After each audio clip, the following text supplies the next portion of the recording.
The thoroughbred is a magnificent animal, bred for speed, bred to compete, the sport of kings. Wow, West Coast has it by 6. It's the all-new LetsGoRacingParks.com. Take a ride into this kind of action. 3 of them are right together with 1 furlong to go. LetsGoRacingParks.com is brought to you by the Pennsylvania Thoroughbred Horsemen's Association. It's fun to see them run. A very pleasant good morning, racing fans, and welcome here to Parks Racing for Let's Go Racing. Thank you for joining us here on the show today. And at the top of the program, 2-year-olds will take center stage. We'll head to the West Coast for the Grade 1 Cash Call Futurity. Somebody named Bob Baffert has won the last 4 of them. Could he make it 5 in a row with his big horse Improbable? Our local race of the week has statebreds going 7 furlongs, $30,000 claimers. We'll also take a look at the Grade 1 Starlet from Los Alamitos. And we'll also meet a young 2-year-old named Signalman who races out of the Kenny McPeak barn. He is already a graded stakes winner as well. We'll have that coming up in just a little bit. Hi, everybody. Keith Jones down on the beautiful first floor here at Parks Racing and my Eclipse Award-winning buddy Dick Girardi.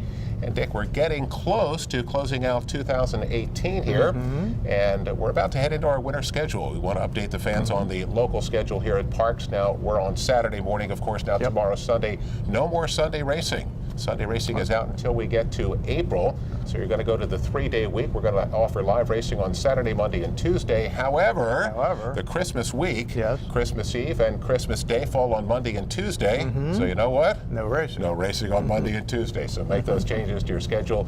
And of course, come out and join us here over the weekends and holiday season here at Parks Racing. Also, Dick, we want to talk about the trainer and jockey standings here at Parks as we close out 2018. And of course, the Jockey Championship is long gone to Frankie Pennington, but the trainer standings is still in the balance. John Service is just a few ahead. Yes. Even though he has had many fewer starters than Pat Farrow, but this is based on total number of wins. And of course, Frankie is going to be the first jockey in history to win 5 consecutive riding titles.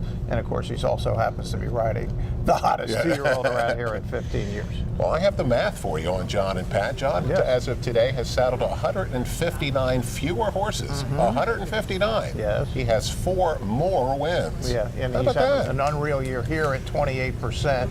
And of course, an amazing year nationally when he won his first Breeders' Cup race with J-Walk. Pat has a couple of trainers under her belt. I have to say, maybe, well, I might be rooting for John here. Let's see if we can get himself a trading title at Park. So good luck over the last couple of weeks. Dick, let's get onto the track with our local feature this week.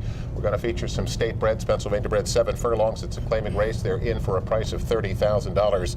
And let's look at the favorite number 8, Gert Boys. He gets bet down to even money for trader Marcus Soletta. Who else but Frankie Pennington draws the riding assignment.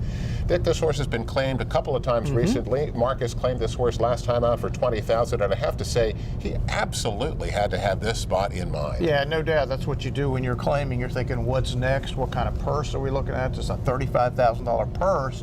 So if he claims it for 20 and wins, then he's like almost out, or is out in one race. This horse that runs really well often doesn't win that much. Right? 11 seconds, 9 thirds, and 5 wins in 35 starts. I'll tell you what, as you go back through his lines, 3 starts back, he lost to Hey Jabberjaw 28-1. He is tough to catch when he gets the lead. He finished behind Thomas Knight and Ternich. They're 2 really tough top claimers around here. And Harpoon got loose on the lead last time out, so we basically had no chance to catch him. I think this is a great spot. And he's been second or third in 5 straight races, so it's not like the horse isn't running well, just not winning. Second choice, number 3, Elevated, goes off at 5-2 for trader Mike Pino. This horse is very popular at the claiming box, but despite being a 7-year-old. Yeah, and claimed by Mike Pino, and now that I'm thinking about Mike Pino, I have to get people to LetsGoRacingParks.com to read about Mike's barn wife, Jackie Gordon. I won't tell you any more about the story, just read it. It's one of my favorites of 2018. What a great lady with an unbelievable story. When you said it to me this week, I took a look at that. Tremendous. The folks have to go. LetsGoRacingParks.com. Read about Jackie Gordon, who is Mike Pino's barn wife. Well, let's go out to the track now, see how Gert Boys does at even money. Here's the call. We have 3.5 furlongs to go. Elevated is now in front by a length. On the outside, Runs for Luck giving chase second. Sunshine Mark dropped back from those 2. Gert Boys begins to run on the far outside. Corsario is gaining between horses, now moving up to be 4th. As they come to the quarter pole, Elevated has opened up a 3-length lead. But now here comes Gert Boys. Gert Boys quickly charges up to be 2nd. And then it's Corsario. These Blues have kicked in with a late run from well back. The field turns for home. Here comes Gert Boys. Gert Boys on the outside is rallied to take the lead. Elevated now back to second. After that comes These Blues and Corsario. But Gert Boys is striding away. 16th out. Gert Boys opens up 3. Elevated in These Blues. The two Grays battling second and third. It will be Gert Boys. Gert Boys comes home 3 in front. Well, we speculated, although we sort of knew what the outcome was, that this was going to be a good claim. And Dick, Gert Boys gets a perfect ride from Frankie and goes on to win by better than 3 at the end. Pays $4.20 to win. Number 3, Elevated, was second. And number 7, These Blues, a long shot, ends up finishing out the trifecta. Dick, not only was this a good claim, but I like this setup when they have them go long, and then they dial them back in distance to the 7/8. So there was a lot to like about Gert Boys. A lot to like, and obviously a terrific claim for 20. 81 buyer, which is a career best out. Now the question is, I mean, you could run this horse anywhere. They're already way ahead of the game, and PA breds, there's money to be won around here. You better believe it. Well, Dick, we want to remind the folks, or let the folks know, that this is our last live show of 2018. Next week, we're going to have a full half hour of Ask the President with Pat Chiraki and Sal DeBunda. And right now, we'd like to preview what you're going to get a chance to see next week. There are about 23,000 jobs that are created statewide because of this industry. And that helps feed and these are basically people who are agricultural employees. And we work with them to, again, a lot of these people I mentioned are the feed and the shavings and they're all helping to help the agriculture business in Pennsylvania. We feel we generate basically over $2 billion a year for the agriculture industry. And it's interesting because every dollar we get from slots, we feel we give $2 back. So we think we are more than paying the dividend on the results that we're getting from them. Yeah. Also, there's a great commitment, from what I understand, to keeping farmland pristine. Yeah. Speak to that. Well, a lot of people are taking money basically to preserve their land, but the fact that there's horse racing as an alternative, because that meets their criteria, so people are now turning to taking care of horses and having horse farms as a way to get money to preserve their land and still be able to have some use for the land. And I think there's been probably over 100,000 acres that have been saved through horse racing in the Commonwealth of Pennsylvania. Now again, that's next week, the full show of Ask the President, and the following week, how about that master producer, director, Bruce Casella with Smarty Jones? Yeah, I mean, never had much more fun than we did 15 years ago in 2004 with Smarty Jones. And maybe, just maybe, Keith, we'll get to do it again next year. It just doesn't get old, even 15 years later. Smarty is like, I mean, it's a high bar around here. I remember where I was when the Kentucky Derby happened. I had a Phantoms game that night. I had to rush down to the Spectrum and watch the Kentucky Derby from the media room, going absolutely crazy as he galloped away. Well, I was watching it in the Churchill media room, which was not the regular press room, because that was the year they redid the track. Right. So I couldn't actually see it live. I was watching it on TV. Wow. But it was a total mess. We had a monsoon a couple hours before, and what a thrill to see Horse and Parks win the Derby. That's 2 weeks away, the special Bruce Casella, Smarty Jones special. But we'll be back after this as we'll take a look at a young 2-year-old named Signalman. You love Signalman. I do. Yeah, we'll talk about that when we come back after this. You know, the Kentucky Jockey Club is an important race. It adds Derby points, and we need those to get in the spring.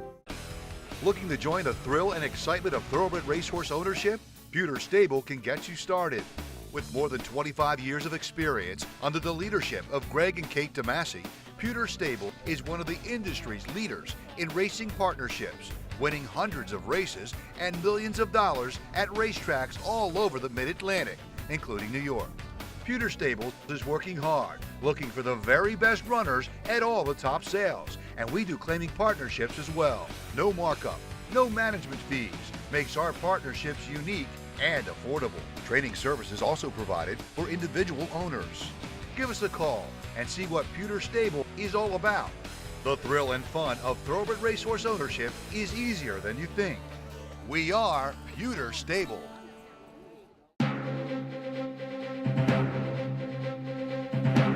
Welcome back, everyone, to Parks Racing for Let's Go Racing, and we start our second segment. It's brought to you by Chapman Auto Group, unless our emblem is on the back of your car or truck. You probably paid too much. And of course, Dick, we're loving the 2-year-olds right now. Yes. Of course, our buddy Maximus Mischief right here on the back stretch.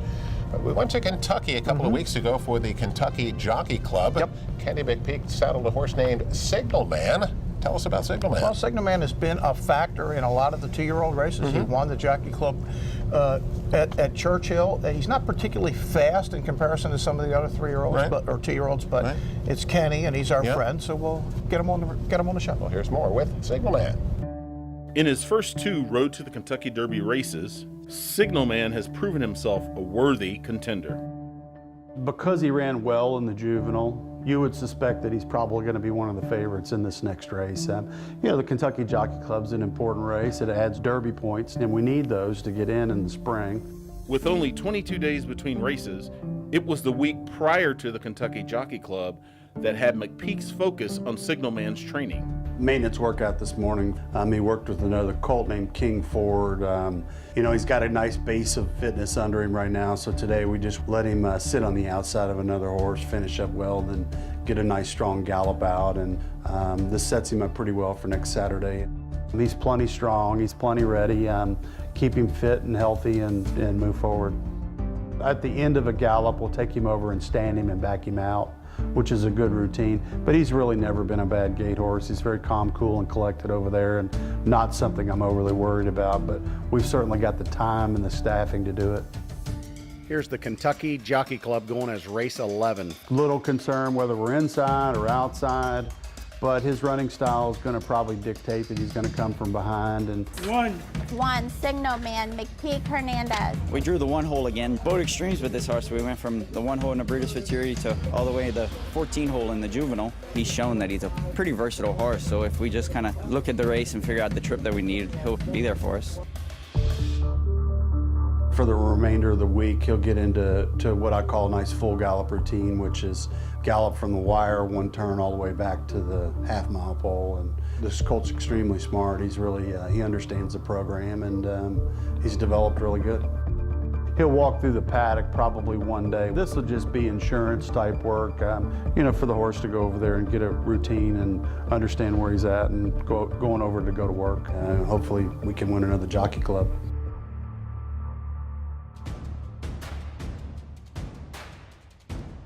On race day, we dressed up his shoes a little bit, took some final details on that. Staff will clean him up about an hour before he comes over. You know, he's falling right into it. He understands it's probably game time, and we take care of you know, all the details when we lead one over, and the rest of it takes care of itself. Next up, it is the 92nd running of the Grade 2 Kentucky Jockey Club, a points race on the road to the Kentucky Derby. 1 1/16 the distance over a muddy main track. The great thing about Kenny is when he legs me up on one, he's sending over enough horse to where we can just kind of do what we need to, and we know the horse is going to be there for us. And they're off in the Kentucky Jockey Club. Dumped for the inside with a good beginning. On the far outside, Nick's Go is hustled out of the starting gate, and Topper T goes with him. The pace is swift, 23 seconds flat. Nick's Go backed off just a bit to sit second. Here's Signalman with an early move. Signalman sneaking up the inside underneath into third. Blue Steel fourth as they come off the turn. Here's King for a Day coming after Topper T. They're head and head for the lead. Fusca Parfait rolling down the center of the track. There's 1 furlong to go. Signalman sneaking through on the inside of King for a Day. Fusca Parfait battles on. Laminite on the far outside. Final 16th. Here's Signalman and Fusca Parfait to the wire together. Signalman inside. Got it! Signalman nose down first over Fusca Parfait second. It's tight for third, King for a Day or Laminite. I'm an underdog trainer. I think a good horse comes from anywhere. I'm perfectly content with a $32,000 yearling. I feel like I can make the little guy dream come true. This is a dream that has taken 35 years to come true. This is my first Grade 2 winner, and I give all the credit to Ken McPeak. We have a contender, and I'm just elated. Dick, we have to extend a big thank you to the folks down at Churchill Downs. Absolutely. A beautifully shot piece, and man, when our guy Bruce Casella says a piece is well shot, we got to believe him. Well, yeah, they know what they're doing at Churchill, and this was terrific. We thank those guys. So let's get to our national coverage now. Go out to Los Alamitos, the Grade 1, the final time it's a Grade 1. The cash call futurity, the 2-year-olds, a mile and 60 for $300,000. Dick, Bob Baffert is no stranger to the winner's circle in this race. They've run it 4 times at Los Al. Right. He's won them all. And he's 1-5 here with Improbable, and he's won it 10 times overall going back to Hollywood Park, where this race used to be run before the track closed for that football stadium that's being built. Now, Dick, Improbable is the son of City Zip. Yes. When I think City Zip, I think sprinting, not going long. He does have, on the dam side, he's got AP Indy. Yep. This horse is 2 for 2, his first graded stake here. Yeah, and I saw him. He was on Future Stars Friday, Breeders' Cup Friday, and I thought he ran as well as Game Winner, who won the juvenile. They actually got the same number, also trained by Baffert. Then you put Coliseum into the mix. That's his first time starter that won. And Instagram, 4 of the best 5 2-year-olds are on the West Coast.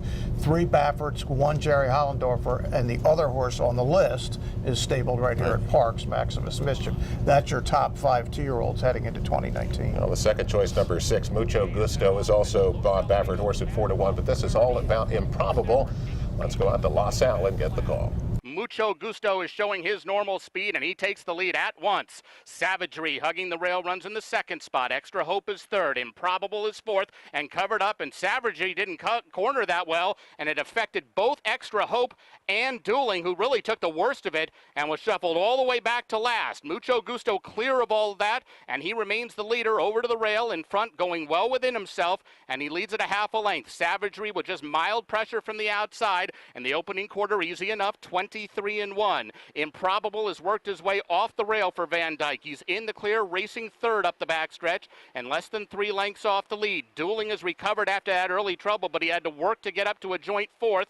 King of Speed also back in that spot, and between runners is Extra Hope. It's very well bunched as they make their way past the half-mile pole. 47-1 for Mucho Gusto, and he leads the brigade into the far turn. Savagery trying to press him now from the outside. They're only separated by a neck. Improbable remains third, but he is getting closer. Improbable now less than a length off the lead, and Dueling is guided into the 4-path. He's in with a shot. It is wide open at the top of the stretch. Here comes Improbable to join the leaders. Improbable down the stand side, challenging stablemate Mucho Gusto, and he's taken over. Improbable to the outside of Mucho Gusto, who's trying to battle back to the inside, and the 2 Baffert trainees have pulled away from the others, but it's Improbable doing the best work. Well, Dick, visually, I thought this was pretty darn impressive. He looked, as he made his way through the stretch, like he was kind of just getting going. I mean, he's really powering away at the end.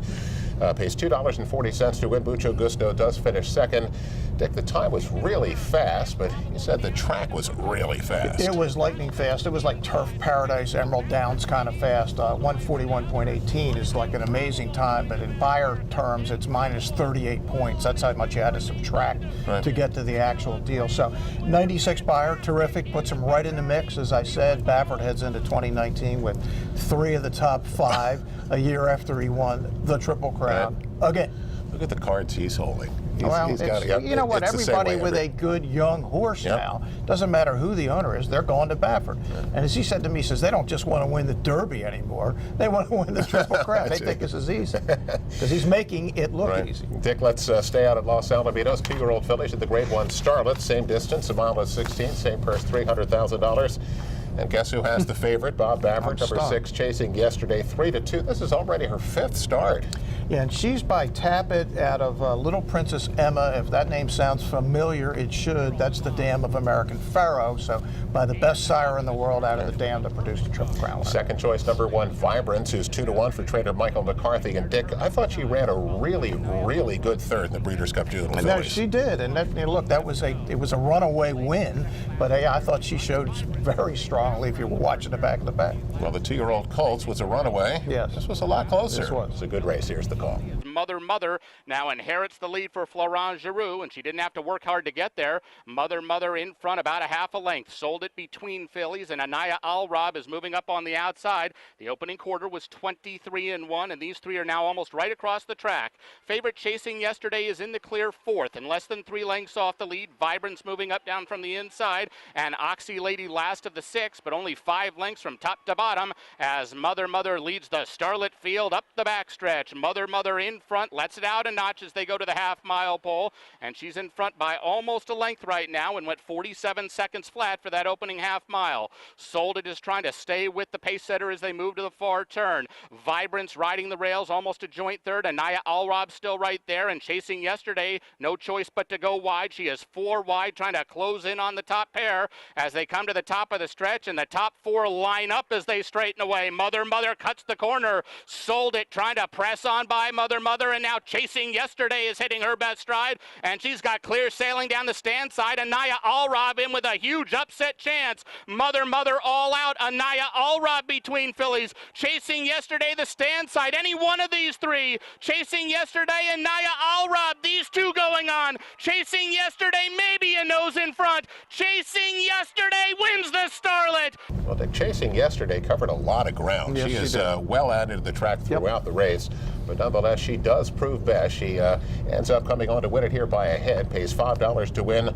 Number 5, Anaya Alrab was second. A good effort by the long shot there, but Chasing Yesterday giving Baffert the cash call Starlet double. Yeah, I certainly had some good luck with Baffert this year, 40-1 on Justify to win the Derby, but Chasing Yesterday's kind of a bad memory.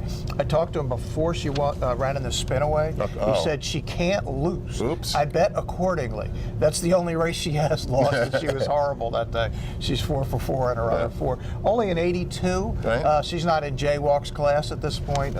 Jaywalk is the best dirt 2-year-old filly in the country, and it's not close. How cool is that? It's pretty cool. Well, Dick, let's get to our next break. We got back here on Let's Go Racing. We are going to meet our Turning for Home Horse of the Week.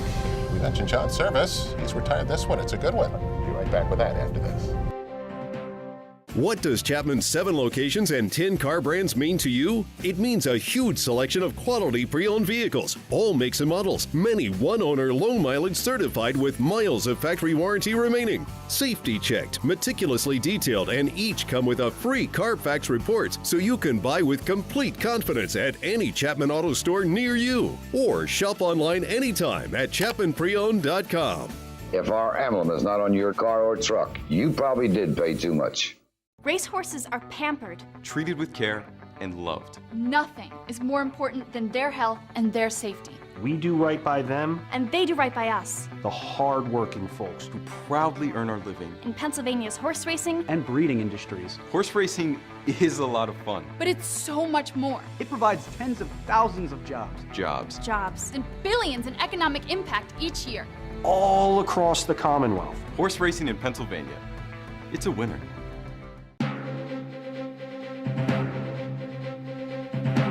Welcome back, everyone, to Parks Racing for Let's Go Racing. It's time to meet our Turning for Home Horse of the Week. Of course, it's all brought to you by the folks at Turning for Home. Log on to their website at turningforhome.org. And our Turning for Home Horse of the Week is Alex Again.